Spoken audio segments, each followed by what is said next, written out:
Syederalun, seorang pria struk tengah membeli handphone di sebuah konter viral di media sosial.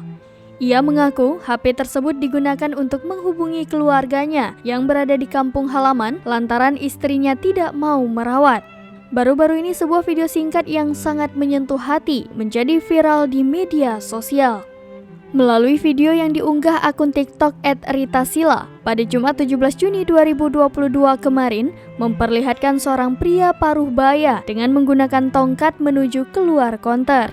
Namun sayangnya, pria tersebut tidak memiliki cukup uang sehingga ia pulang dengan tangan kosong. Momen ini tentu saja bikin hati terenyuh, apalagi dikatakan jika HP tersebut digunakannya untuk menghubungi keluarganya di kampung halaman. Disebutkan pula jika pria itu tengah mengalami penyakit stroke. Hal itu juga terlihat pada tangan kirinya yang bengkok.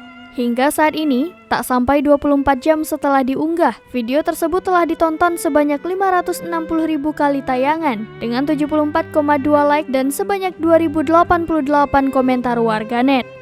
Informasi terbaru, pemilik akun @ritasila yang juga diketahui sebagai petugas konter HP mengatakan dirinya akan membantu memfasilitasi donasi untuk membantu pria tersebut. Hanya saja katanya, ia terlebih dahulu mencari alamat pria tersebut lalu membuka donasi.